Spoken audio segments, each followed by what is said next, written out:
जोहार दोस्तों, कौटिल्य पाठशाला में आप सभी का पुनः स्वागत है। आज मैं आप सबों के बीच एक अन्य शासन व्यवस्था को लेकर के उपस्थित हूं दोस्तों, और उस शासन व्यवस्था का नाम है ढोकलो सोहोर शासन व्यवस्था। जी हाँ, इससे पहले हम लोगों ने 5 शासन व्यवस्था के बारे में पढ़ चुके हैं। आज हम लोग 6 नंबर पे जो आपका सिलेबस में दिया है ढोकलो सोहोर शासन व्यवस्था, आज इसे हम लोग कंप्लीट करेंगे। और यदि आपने इससे पहले इन सारे वीडियो को नहीं देखे होंगे तो आप देख लेंगे, और जैसे ये कंप्लीट होगा आज ढोकलो सोहोर शासन व्यवस्था, तो इसके बाद दोस्तों फिर हो सकता है आपके बीच जो है वह ऑब्जेक्टिव लेकर के आएंगे। और ऑब्जेक्टिव हम लोग मुंडा शासन व्यवस्था और नागवंशी शासन व्यवस्था को देख चुके थे। अन्य जो भी शासन व्यवस्था का ऑब्जेक्टिव नहीं हुआ है उन शासन व्यवस्था का ऑब्जेक्टिव आप सबों के बीच लेकर के आएंगे, ताकि ये पूरी तरह से कंप्लीट हो जाए। इसके बाद हम लोग नेक्स्ट चैप्टर में इन करेंगे, ठीक है। इसलिए चलिए आज के सेशन को हम लोग शुरू करते हैं। आज के सेशन में जो हम लोग पढ़ने जा रहे हैं वह है दोस्तों आपका ढोकलो सोहोर शासन व्यवस्था। जैसा कि आपको स्क्रीन पर दिख रहा होगा, ध्यान रखेंगे जिस प्रकार आप मुंडा शासन व्यवस्था पढ़े, नागवंशी शासन व्यवस्था पढ़े, पढ़ा पंचायत शासन व्यवस्था पढ़े, मांझी शासन व्यवस्था पढ़े, है ना, मुंडा मानकी शासन व्यवस्था पढ़े, उसी प्रकार से आज हम लोग जो है वह ढोकलो सोहोर शासन व्यवस्था पढ़ने जा रहे हैं। चलिए देखिए, जो भी शासन व्यवस्था था वह किसी न किसी जनजाति से संबंधित था। उसी प्रकार जो मेरा ढोकलो सोहोर शासन व्यवस्था है यह मेरा खड़िया जनजाति से संबंधित है। तो खड़िया जनजाति की शासन व्यवस्था को ही ढोकलो सोहोर शासन व्यवस्था के नाम से जाना जाता है, जैसा कि आपको फर्स्ट पॉइंट दिख रहा होगा। तो देखिए यहाँ पे कहता है कि खड़िया जनजाति की शासन व्यवस्था को ढोकलो सोहोर शासन व्यवस्था के नाम से जाना जाता है। तो फर्स्ट क्वेश्चन दोस्तों आपका यही बन गया कि किस जनजाति की शासन व्यवस्था को ढोकलो सोहोर शासन व्यवस्था के नाम से जाना जाता है, तो आपका आंसर हो जाएगा खड़िया जनजाति। फिर हम लोग आगे देखते हैं, कहता ये जो खड़िया जनजाति है यह आपका कहता है कि यह प्रोटो ऑस्ट्रेलियाड से संबंध रखती है, और इनकी जो भाषा है वह आपका क्या है, तो आपका खड़िया ही है। तो खड़िया जनजाति की जो भाषा है वह आपका खड़िया ही है, और खड़िया जनजाति जो है वह कौन सा, तो प्रोटो ऑस्ट्रेलियाड से संबंध रखती है ना, ध्यान रखेंगे। नेक्स्ट देखते हैं हम लोग दोस्तों, यहाँ है खड़िया जनजाति मुंडा समाज की ही एक उपशाखा है। इससे पहले क्लास में जो हम लोग पढ़े थे मुंडा मानकी शासन व्यवस्था, जो कि मुंडा मानकी शासन व्यवस्था था वह आपका हो जनजाति से संबंधित था, और वो हो जनजाति भी जो है वह मुंडा जनजाति की एक उपशाखा थी। उसी प्रकार से यहाँ पे खड़िया जनजाति भी है, वह आपका मुंडा समाज की ही एक उपशाखा है। ये भी ध्यान रखेंगे। कहता है अतः इनके स्वशासन पद्धति में मुंडा समाज की व्यवस्था की छाप दिखाई पड़ती है। जब अगर मुंडा जनजाति की ही एक उपशाखा खड़िया जनजाति है तो मुंडा समाज की छाप तो वहां पर दिखाई पड़ेगी ही, और वही बात यहां पे बोला है। अब यहां पर इस तरह से क्वेश्चन बना सकता है दोस्तों कि आपका ढोकलो सोहोर शासन व्यवस्था में किस जनजाति की शासन व्यवस्था की छाप दिखलाई पड़ती है, तब आंसर हो जाएगा आपका मुंडा, है ना। तब क्या आंसर हो जाएगा, तो वह हो जाएगा आपका मुंडा समाज की व्यवस्था की छाप दिखाई पड़ती है। कहता है इस जाति के लोग झारखंड में देखिए कहां पे रहते हैं, ये खड़िया जनजाति की बात हो रहा है। कहता है गुमला है, सिमडेगा है, रांची, उड़ीसा, छत्तीसगढ़ राज्यों में फैले हुए। अगर यहां पर ध्यान रखेंगे, अगर झारखंड की बात किया जाए तो वह आपका सिमडेगा, गुमला और रांची, और आपको पता है कि ये सभी जो जिले हैं वह आपका दक्षिणी छोटा नागपुर प्रमंडल के जिले हैं। तो उसमें दक्षिणी छोटा नागपुर प्रमंडल में आपके 5 जिले हैं, और उसमें से आपका ये 3 जिला गुमला, सिमडेगा और रांची में जो है वह आपका खड़िया जनजाति देखने को मिलते हैं। और अन्य राज्य की भी बात करेंगे तो एक आपका यहाँ पे उड़ीसा और एक आपका छत्तीसगढ़ राज्य में फैले हुए हैं।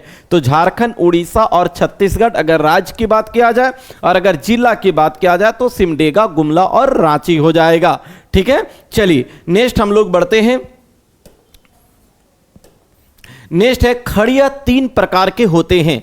देखिए दोस्तों, ये आपका आता है क्वेश्चन कि खड़िया कितने प्रकार के होते हैं, तो ध्यान रखेंगे इसके 3 प्रकार हैं। और वह 3 प्रकार कौन कौन से हैं, तो एक है आपका पहाड़ी खड़िया। पहाड़ी खड़िया को ही सबर खड़िया के नाम से भी जाना जाता है, ये भी ध्यान रखेंगे, है ना। पहाड़ी खड़िया या सबर खड़िया, और एक है आपका दूध खड़िया, और एक है आपका ढेल की खड़िया। तो ये आप याद रखेंगे। देखिए इसको याद करना बहुत आसान है दोस्तों, है ना। मान लेते हैं कि ये आपका पहाड़ पर्वत इस तरीके से है। आप देखिए अगर यहाँ पे थोड़ा ध्यान रखेंगे कि यहाँ पहाड़ी खड़िया, दूध खड़िया और ढेल की खड़िया। मान ले यहाँ पहाड़ है, यहाँ पे मिल्क को आप गिराएंगे, दूध को गिराएंगे तो ये ढरकेगा ही। ढरकना मतलब क्या होता है, गिर जाना। तो यहाँ से आप तीनों चीज आप पकड़ सकते हैं। एक, कहाँ से गिरा रहे हैं मिल्क को, हम लोग दूध को गिरा रहे हैं पहाड़ से, है ना। पहाड़ से दूध को गिराएंगे मतलब ढरकेगा। ढरकेगा मतलब वहां से पकड़ सकते हैं ढेल की, है ना। क्या गिराएंगे, तो हम लोग दूध को गिराएंगे। तो यहां से आप पकड़ सकते हैं। तो दूध को कहां से गिराएंगे, पहाड़ से गिराएंगे। तो क्या होगा, तो आपका गिरेगा, ढलकेगा, है ना। वहीं से पकड़ सकते हैं आप कि खड़िया जनजाति जो है वह 3 प्रकार के होते हैं। एक आपका पहाड़ी खड़िया, एक आपका दूध खड़िया, और एक आपका ढेल की खड़िया। और पहाड़ी खड़िया को ही किस नाम से जाना जाता है, तो आपका सबर खड़िया के नाम से जाना जाता है। ठीक है, चलिए इसके बाद आगे चलते हैं। कहता है खड़िया लोगों में किसी, है ना, किसी एक हो जाएगा, है ना। कहता है खड़िया लोगों में किसी एक गांव के सभी निवासी एक गोत्र के होते हैं, है ना। ध्यान देंगे, खड़िया लोगों में किसी एक गांव के जो सभी निवासी हैं वह क्या कहते हैं, तो कहता है एक गोत्र के होते हैं। फिर कहता है खड़िया लोगों की पारंपरिक शासन व्यवस्था में आपका देखिए कौन कौन होते हैं, महतो होते हैं, पाहन होते हैं और करटाहा आते हैं। तो देखिए कौन सा, तो कहता है खड़ियन लोगों की आपका पारंपरिक शासन व्यवस्था में मुख्य रूप से किनकी भूमिका होती है, तो एक होते हैं महतो, एक होते हैं पाहन, और एक होते हैं करटाहा, है ना।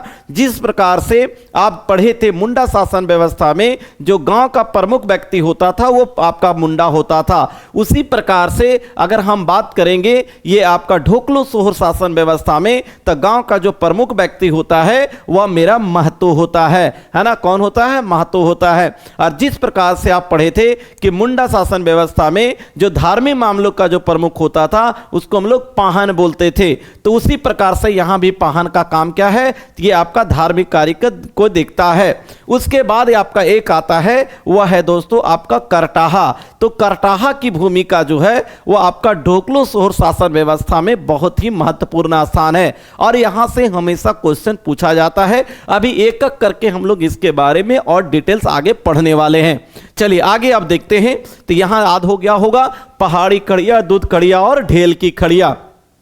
अब आता है कि पहाड़ी खड़िया गांव के प्रधान को क्या कहा जाता है, तो देखिए आपका डंडिया कहा जाता है। तो कौन सी खड़िया के गांव के प्रधान को, तो ये जो इसमें जो 3 था उसमें से इसकी बात कर रहा है कि पहाड़ी खड़िया गांव के प्रधान को क्या कहा जाता है, तो डंडिया कहा जाता है, तथा धार्मिक प्रधान को डिहुरी कहा जाता है। तो देखिए, तो अगर ये पहाड़ी खड़िया की अगर हम बात करेंगे तो इसका जो है वह गांव के प्रधान को डंडिया और धार्मिक प्रधान को क्या कहा जाता है, ये डिहुरी। ध्यान रखेंगे ये स्पेशल किसके बारे में है, ये पूरा खड़िया के बारे में नहीं बोल रहा है, ये सिर्फ और सिर्फ आपका पहाड़ी खड़िया के बारे में बात कर रहा है। तो पहाड़ी खड़िया के गांव के प्रधान को डंडिया और धार्मिक प्रधान को डिहुरी कहा जाता है। आप देखिए आगे, डिहुरी धार्मिक कार्यों के साथ साथ, यहां धार्मिक कार्य कर रहा है डिहुरी, आपका किसका धार्मिक कार्य, तो पहाड़ी खड़िया का धार्मिक कार्य। तो कहता है डिहुरी जो है वह धार्मिक कार्यों के साथ साथ डंडिया के कार्यों में भी क्या करता है, सहयोग करता है। तो ये जो डिहुरी जो धार्मिक कार्य कर रहा था और ये डंडिया जो गांव का प्रधान होता था, तो इसका सहयोग भी कौन करता है, तो आपका डिहुरी करता है। ये यहां तक था दोस्तों, है ना। चलिए इसके बाद हम लोग आगे बढ़ते हैं। नेक्स्ट आपका दिया है, आप देखिए एक एक करके जो अभी आया था कि आपका इसका प्रशासन में 3 लोगों की महत्वपूर्ण भूमिका है। उसमें एक आपका महतो है, एक आपका पहन है और एक आपका करटाहा है। अब इन तीनों के बारे में हम लोग डिटेल्स पढ़ते हैं। चलिए देखते हैं हम लोग। कहता है सबसे पहले नेक्स्ट दिया है महतो, है ना।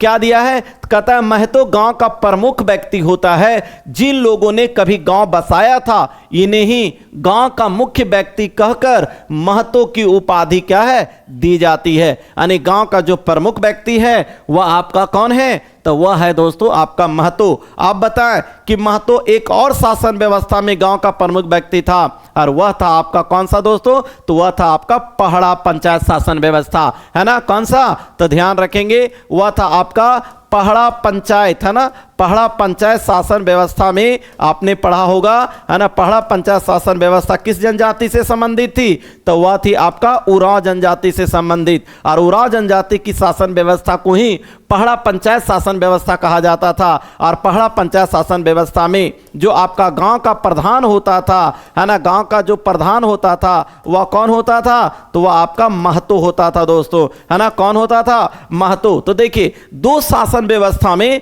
गांव का प्रधान महतो है, एक पहड़ा पंचायत शासन व्यवस्था में गांव का प्रधान महतो है, और एक अभी आप पढ़े कि ढोकलो सोहर शासन व्यवस्था में गांव का प्रधान जो है वह महतो है। और अगर मुंडा की बात किया जाए तो मुंडा भी आपका दो शासन व्यवस्था में गांव का प्रधान है, एक आपका मुंडा शासन व्यवस्था में, और एक जो है वह आपका मुंडा मानकी शासन व्यवस्था में, है ना, मुंडा मानकी शासन व्यवस्था में। तो दो शासन व्यवस्था में गांव का प्रमुख व्यक्ति मुंडा होता है, और दो शासन व्यवस्था में गांव का प्रधान आपका कौन होता है, वह आपका महतो होता है। चलिए ये आपको ध्यान रखेंगे दोस्तों, है ना। अब हम लोग आगे बढ़ते हैं। कहता है नेक्स्ट कि कहता है यह पद सामान्यतः वंशानुगत है। कौन सा पद, ये आपका महतो का पद जो है वह आपका वंशानुगत है ना, परंतु गांव वाले की सहमति से इन्हें बदला जा सकता है। सारा इंफॉर्मेशन को आप ध्यान रखेंगे। डायरेक्ट बोल देगा कि ढोकलो सोहर शासन व्यवस्था में महतो से संबंधित निम्न में से कौन सा कथन गलत है या कौन सा कथन सही है ना, ये ध्यान रखेंगे।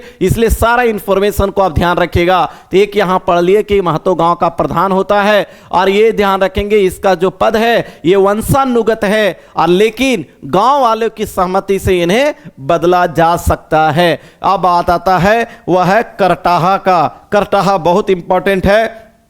आगे देखते हैं क्या है इसमें।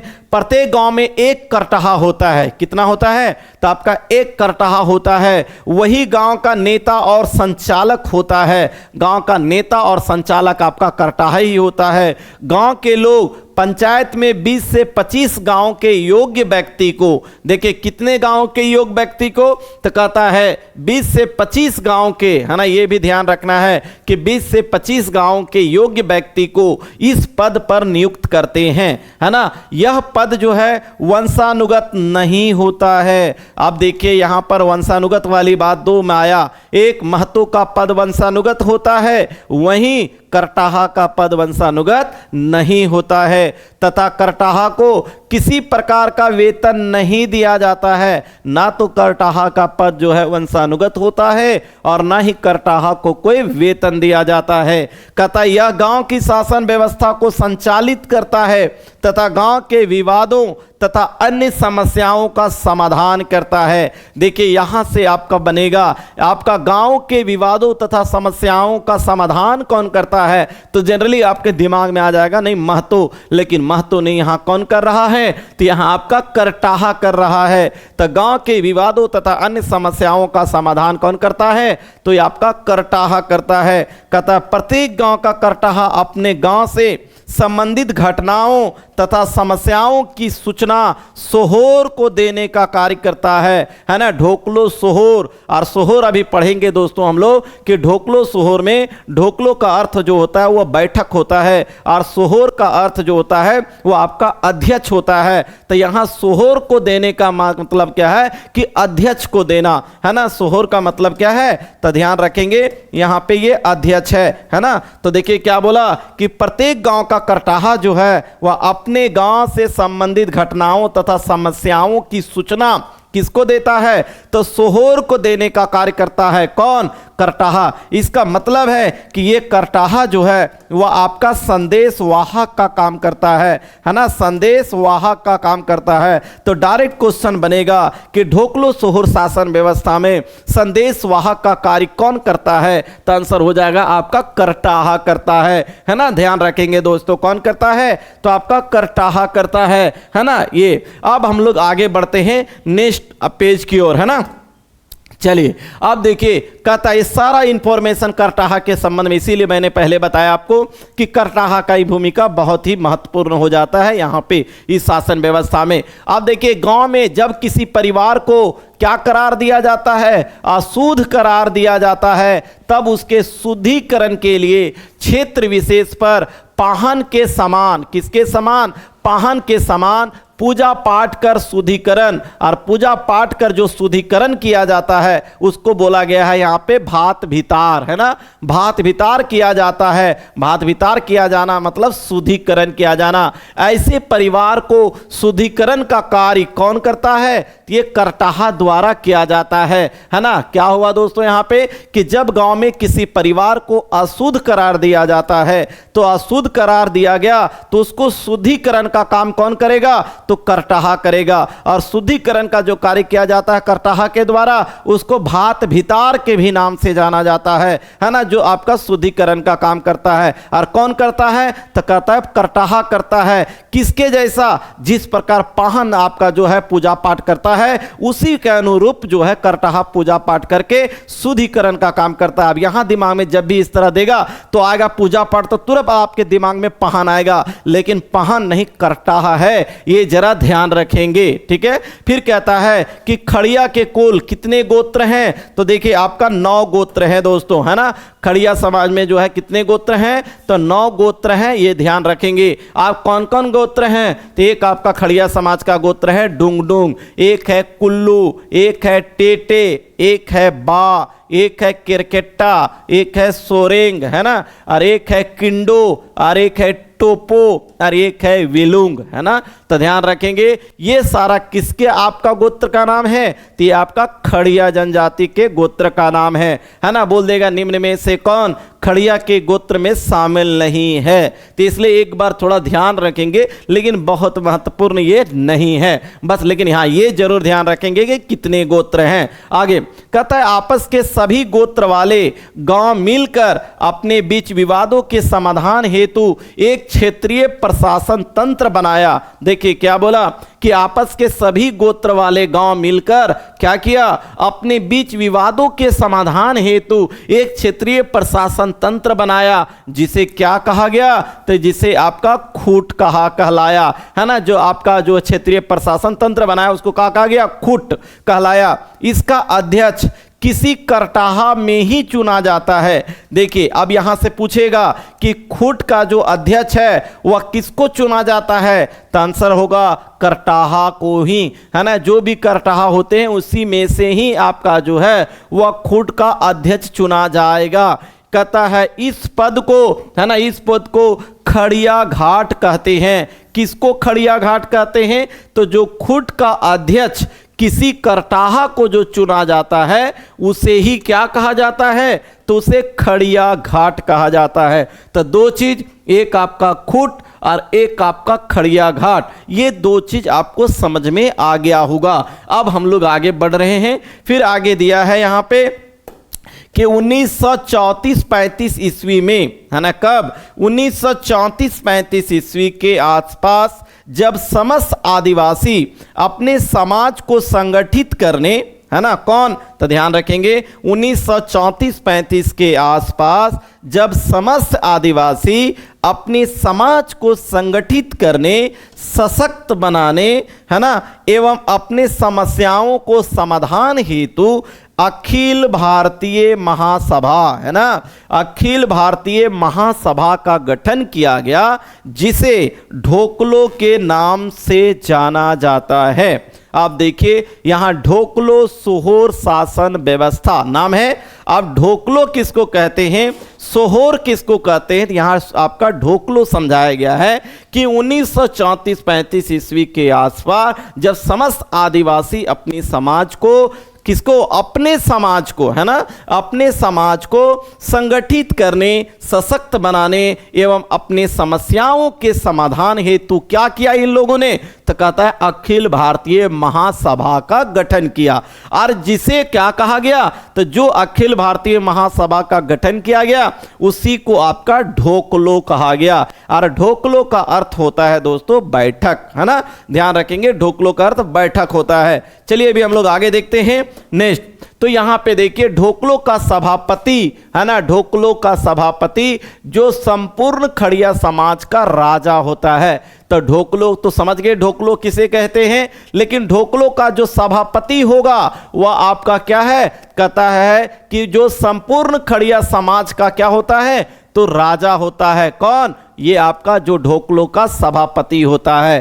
कहता है ढोकलो सोहोर कहलाता है। अब देखिए यहाँ पे ढोकलो सोहोर किसे कहते हैं, अभी हम लोग इससे पहले ढोकलो समझ गए, अब यहाँ पे ढोकलो सोहोर। कहता है ढोकलो का सभापति जो संपूर्ण खड़िया समाज का राजा होता है वही आपका क्या कहलाता है, तो ढोकलो सोहोर कहलाता है ना, ध्यान रखेंगे। अब है खड़िया भाषा में, यहाँ खड़िया हो जाएगा है ना, यहाँ पे खड़िया होगा, ठीक है। कहता खड़िया भाषा में है ना कि आपका ढोकलो का जो है वह आपका ढोकलो का अर्थ देखिए क्या होता है, बैठक होता है, और सोहोर का जो अर्थ है वह आपका अध्यक्ष होता है। ये दोनों भी याद रखेंगे, ध्यान रखेंगे दोस्तों, है ना। ढोकलो का अर्थ बैठक, देखिए यहां से आप ध्यान रखेंगे ढोकना मतलब क्या होता है, पीना, है ना। आप बताइए कोई पानी पीता है, शराब पीता है तो बैठ के पीता है, तो बैठ के पीता है, वहां से आप पकड़ लेंगे कि ढोकलो मतलब ढोकना माने पीना, है ना, पीना क्या हो जाएगा, पीना। तो कुछ भी पीता है लोग तो क्या करके पीता है, तो वो आपका बैठ के पीता है, तो ढोकलो का अर्थ आपका बैठक हो जाएगा। और सोहोर, सोहोर तो आप जान रहे हैं अध्यक्ष के ही संबोधित करता है ये, तो सोहोर का अर्थ जो है वो आपका अध्यक्ष होता है। फिर कहता है ढोकलो में सभी क्षेत्र के प्रमुख प्रतिनिधि, है ना, कौन कौन, तो एक आपका महतो, पाहन और करटाहा, यही तीन का तो नाम आ रहा है ना। महान आपका महतो, पाहन, करटाहा इकट्ठे होते हैं। अब आगे बैठक बुलाने का जो है यहाँ सारा हो जाएगा, बैठक बुलाने का सारा इंतजाम कौन करता है, तो करटाहा करता है ना। बैठक बुलाने का सारा काम कौन करता है, तो करटाहा लोग करते हैं। और साल में एक बार ये लोग इकट्ठे होते हैं, है ना। और इसी सभा में ढोकलो सोहोर, है ना, इसी सभा में ढोकलो सोहोर का चुनाव जो है वह खड़िया जनजाति के लोग करते हैं, और उनका जो कार्यकाल है वह आपका 3 वर्ष का होता है। चलिए यहाँ पे देखिए कई क्वेश्चन बनेगा। कहता है कि जो खड़िया समाज का जो बैठक बुलाने का सारा इंतजाम कौन करता है, कहता बैठक बुलाने का सारा इंतजाम मेरा करटाहा करता है। कहता है साल में कितनी बार, तो ध्यान रखेंगे साल में एक बार ये लोग इकट्ठे होते हैं, और इसी सभा में ढोकलो सोहोर का क्या होता है, तो ये आपका चुनाव होता है। चुनाव कौन करता है, तो ये खड़िया जनजाति के लोग करते हैं, है ना। और उनका कार्यकाल कितना होता है, तो ये कार्यकाल 3 वर्ष का होता है, ये इंपॉर्टेंट है ना, ध्यान रखेंगे। तो जो ढोकलो सोहोर का जो चयन होता है वह कितने साल के लिए होता है, तो आपका 3 वर्ष का होता है। अब आगे देखते हैं, एक से अधिक गांव या गोत्र से संबंधित किसी समस्या का समाधान कौन करेगा, तो वह आपका ढोकलो सोहोर करेगा, है ना। ढोकलो सोहोर की अध्यक्षता में किया जाता है, क्योंकि सर्वोच्च पर आपका कौन होता है, सर्वोच्च पद पर जो होता है वह मेरा ढोकलो सोहोर ही होता है। और ढोकलो सोहोर का चुनाव कौन करता है, तो वह खड़िया जनजाति के लोग करते हैं, है ना, ध्यान रखेंगे। तो जब भी एक से अधिक गांव या गोत्र से संबंधित किसी समस्या का समाधान करना हो तो वह ढोकलो सोहोर की अध्यक्षता में किया जाता है। चलिए नेक्स्ट हम लोग बढ़ते हैं। आप देखिए खड़िया राजा, या जो अभी देखे थे खड़िया आप देखे थे आपका, इसमें आपका ध्यान रखेंगे ये जो ढोकलो सोहोर का जो चुनाव किया जाता था, है ना, चूंकि संपूर्ण जो है समस्या का समाधान लास्ट में कौन करता है, तो अपना ढोकलो सोहोर करता है। अब आगे देखते हैं दोस्तों, कहता खड़िया राजा के अब इसके सहयोगी लोग कुछ होते हैं, वह कौन कौन होते हैं जरा ध्यान देंगे, है ना। देखिए खड़िया राजा के एक है सेक्रेटरी, है ना, ये सेक्रेटरी मतलब आपका हुआ सचिव। तो सचिव किसको बोलते हैं, तो देखिए लिखा हुआ लिखाकड़, है ना, लिखाकड़। तो डायरेक्ट पूछेगा कि आपका ढोकलो सोहोर शासन व्यवस्था में लिखाकड़ कौन था, तो वह आपका लिखाकड़ जो था वो कौन था, तो आपका सेक्रेटरी या सचिव था। और इसका काम क्या था, तो कहता है सचिव जो है वह आपका रिपोर्ट तैयार करता है। सचिव क्या करता है, रिपोर्ट तैयार करता है। ये यहाँ का बात नहीं है दोस्तों, ये आपका सलाहकार का है, वहाँ यहाँ आ गया, है ना। आप यहाँ तक ध्यान रखेंगे कि लिखाकड़ कौन होता है, जो आपका सचिव होता है। आपका फिर देखिए तिंजौकड़ कौन होता है, जो आपका खजांची होता है। अब इसमें क्या है, तो देखिए खड़िया फंड का हिसाब करता है। तो देखिए दोनों चीज आप एकदम ध्यान रखेंगे, लिखाकड़ जो सचिव रिपोर्ट तैयार करता है ना, उसके बाद तिंजौकड़ जो आपका खजांची होता है, इसका काम क्या है, तो खड़िया फंड का हिसाब करता है। उसके बाद है सलाहकार जो आपका दीवान होता है। ये क्या है दीवान का काम, कहता है आपका विभिन्न प्रशासकीय मामलों के संचालन में महत्वपूर्ण भूमिका निभाता है। कौन, जो सलाहकार दीवान होता है वो। तो चलिए याद खड़िया राजा 3 चीज के बारे में आप समझ गए होंगे, एक लिखाकड़, एक तिंजौकड़। तो लिखाकड़ जो हुआ वह हुआ सचिव, तिंजौकड़ जो हुआ वह हुआ खजांची, और सलाहकार जो हुआ वह हुआ आपका दीवान, है ना। ये तो अब हम लोग आगे बढ़ते हैं। नेक्स्ट अब आया दोस्तों, वह है आपका पाहन। कहता है यह गांव का धार्मिक प्रधान होता है ना। आप देखे थे कि मुंडा शासन व्यवस्था में भी जो है वह धार्मिक प्रधान आपका पाहन ही होता था। यहां पर भी है ढोकलो सोहर शासन व्यवस्था में धार्मिक प्रधान जो है वह पाहन ही होता है।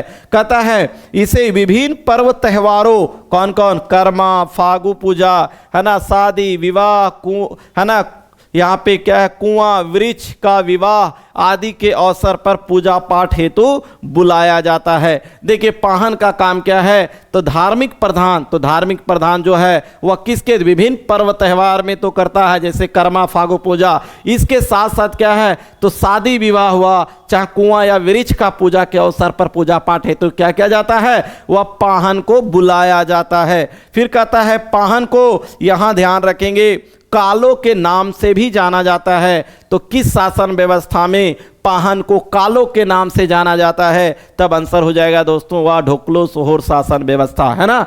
चलिए हम लोग नेक्स्ट चलते हैं। नेक्स्ट आपका है, कहता यह पद जो है वह वंश परंपरागत है ना। ध्यान रखेंगे पाहन का यहाँ पे यह पद जो है वंश परंपरागत है, परंतु गांव वालों की सहमति से, है ना, गांव वालों की सहमति से हटाया जा सकता है।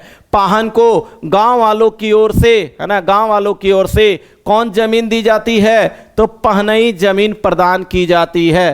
पाहन को गांव वालों की ओर से पहनई जमीन दी जाती है। सेम मुंडा शासन व्यवस्था में भी यही था और यहां भी सेम है। चलिए आगे बढ़ते हैं। अब आ गया नोट। कहता है इस समय गांव के झगड़ों का निपटारा महतो, पाहन, करटाहा तथा अन्य बुजुर्गों द्वारा सामूहिक रूप से एकत्रित होकर किया जाता है ना। इसमें गांव के जो झगड़ों का अगर निपटारा हो तो ध्यान रखेंगे महतो के साथ साथ पाहन, करटाहा और अन्य बुजुर्ग द्वारा सामूहिक रूप से एकत्र होकर किया जाता है। कहता है विवादों का निवारण संबंधी सभा में महतो की उपस्थिति जो है वह अनिवार्य होती है। कहता है कि विवादों के निवारण संबंधी सभा में महतो की जो उपस्थिति है वह उपस्थिति में अनिवार्य, किसकी अनिवार्यता, आपका महतो की है। यहाँ पे क्या बोला कि महतो, पाहन, करटाहा और बुजुर्ग सब मिल करके एकत्रित होते हैं, लेकिन ध्यान रहे कि इसमें सबसे जो आपका उपस्थिति अनिवार्य है वह आपका किसकी है, तो आपका महतो की होती है। अब आगे बढ़ते हैं। कहता है इस समस्या में यौन संबंधी अपराधों को मांझी परगना शासन व्यवस्था की सजा क्या था, हम लोग पढ़े थे कि मांझी परगना शासन व्यवस्था में, है ना, वहां पर जो था वह जो सजा दिया जाता था वह बिटलाहा सजा दिया जाता था। और बिटलाहा सजा किस प्रकार की सजा था, तो ये जो सजा था वह आपका सामाजिक बहिष्कार की सजा था। क्या था दोस्तों, सामाजिक बहिष्कार की सजा। तो ये जो सामाजिक बहिष्कार की जो सजा थी मांझी परगना शासन व्यवस्था में, उसी प्रकार से ढोकलो सोहर शासन व्यवस्था में भी बिटलाहा सजा की प्रावधान था। तो बिटलाहा देखिए, बिटलाहा भांति जो है यहाँ पे क्या दिया कि इस समय यौन और बिटलाहा जो जैसे जो है सामाजिक बहिष्कार सजा कब दिया जाता था, जब यौन संबंधी जो है वह अपराधी को, है ना, यौन संबंधी जब अपराध उन्हें घोषित कर दिया जाता था तो उसे बिटलाहा समाज मांझी परगना शासन व्यवस्था में दिया जाता था। और बिटलाहा एक सामाजिक बहिष्कार सजा था, और वही बहिष्कार, सामाजिक बहिष्कार सजा जो है, जो बिटलाहा जो है वह आपका मांझी के जैसा ढोकलो सोहर शासन व्यवस्था में भी देखने को मिलता है, यानी यहां भी बिटलाहा जैसी सजा का प्रावधान था, है ना। ये था आपका दोस्तों, था आपका ढोकलो सोहर शासन व्यवस्था, है ना, ढोकलो सोहर शासन व्यवस्था। अब यहां से आप देख लिए होंगे कि आपको समझ में आ गया होगा, है ना। चलिए देखते एक बार हम रिवीजन हम लोग करते हैं, है ना। ढोकलो सोहर, है ना, ढोकलो सोहर शासन व्यवस्था, है ना। चलिए तो ये ढोकलो, अब यहां से हम लोग एक एक करके बढ़ते, थोड़ा रिवीजन ध्यान देंगे। तो यहां पे ढोकलो का अर्थ क्या था, तो ढोकलो का मतलब होता है दोस्तों वह है बैठक। सोहर का अर्थ क्या होता है, तो सोहर का अर्थ होता है वह होता है आपका अध्यक्ष, है ना। तो ढोकलो और सोहर, आप देखिए ये ढोकलो सोहर, ढोकलो किसको कहा गया, तो आपको बताया गया था कि जो आपका खड़िया समाज है वो अपने समाज को सशक्त करने के लिए, अपने समाज में जो प्रशासनिक व्यवस्था को अच्छा करने के लिए, है ना, किसी एक को जो है वह जो चुना जाता था उसी को क्या कहा गया था, ढोकलो कहा गया था, है ना। आप ध्यान रखेंगे। और जो ढोकलो सोहर की अगर बात करेंगे तो ये जो ढोकलो सोहर था ये इसका जो चयन होता था वह किसके द्वारा होता था, तो ये आपका संपूर्ण खड़िया समाज के द्वारा ही ये ढोकलो सोहर का चुनाव होता था। और ये ढोकलो सोहर का जो है वह वर्ष में जो है एक बार, है ना, वर्ष में जो है वह एक बार जो है क्या होता था, एक बार बैठक होता था। ध्यान रखेंगे, एक बार बैठक होता था। और ये जो ढोकलो सोहर का जो कार्यकाल था वह कार्यकाल आपका कितने वर्ष का था, तो कार्यकाल आपका 3 वर्ष का था, है ना। कार्यकाल आपका कितने वर्ष का था, तो ध्यान रखेंगे आपका 3 साल का था। इसके बाद हम लोग जो पढ़े थे, एक हम लोग पढ़े थे दोस्तों वह था आपका महतो। तो ये महतो जो है ये आपका क्या था, तो ये आपका गांव का प्रधान था, है ना। महतो क्या था, तो ये आपका गांव का प्रधान था। और ये जो महतो का जो पद था ये पद आपका क्या था, ये आपका वंशानुगत था। लेकिन क्या है कि इसे गांव वाले की सहमति से इन्हें बदला जा सकता था, ये आपका महतो था। और आपका एक हम लोग पढ़े थे, वह हम लोग पढ़े थे दोस्तों, वह क्या था, तो एक था आपका करटाहा, है ना, एक था आपका करटाहा। ध्यान रखेंगे। और ये करटाहा इंपॉर्टेंट था। करटाहा का काम क्या था, तो ध्यान रखेंगे करटाहा का कई काम था, उसमें से एक महत्वपूर्ण था कि अगर किसी व्यक्ति को खड़िया समाज में अगर क्या कर दिया जाता था, तो अगर अशुद्ध घोषित कर दिया जाता था तो अशुद्ध से, है ना, ये अशुद्ध घोषित अगर कर दिया जाता था तो अशुद्ध से जो है वह शुद्धिकरण करने का, अशुद्ध से शुद्धिकरण करने का कार्य जो है वह आपका करने का कार्य कौन करता था, तो वह आपका करटाहा करता था। और इसी को क्या बोला गया था, तो इसी को भात भितार बोला गया था। क्या बोला गया था, भात भितार बोला गया था। और करटाहा ही जो था वह आपका संदेश वाहक का कार्य करता था, है ना। करटाहा क्या करता था, तो एक आपका संदेश वाहक का कार्य करता था, है ना। जो भी सूचना था उसको सोहर तक पहुंचाने का काम जो है वह आपका कौन करता था, तो वह आपका करटाहा करता था, है ना। ये सारा चीज था दोस्तों यहाँ पे करटाहा से संबंधित। इसके बाद अगर हम लोग देखेंगे और यहाँ पर ध्यान रखेंगे क्या था, तो एक हम लोग देखे थे वह था आपका पाहन। तो ये जो मेरा पाहन था ये मेरा क्या था, तो ये मेरा धार्मिक प्रधान था, है ना। क्या था, ये आपका धार्मिक प्रधान था, है ना। ये धार्मिक प्रधान जो है वह आपका पूजा पाठ पर्व त्यौहार में कराने के अलावे चाहे वह वृक्ष की पूजा हो, इस सब में पूजा के लिए इन्हें बुलाया जाता था। तो ये आपका पाहन जो है वह मेरा धार्मिक प्रधान था। और पाहन को जो भूमि प्रदान की जाती थी उसे हम लोग क्या कहते हैं, तो उसे पहनई भूमि के नाम से जानते हैं। कौन सी भूमि, तो ये हम लोग पहनई भूमि के नाम से जानते हैं।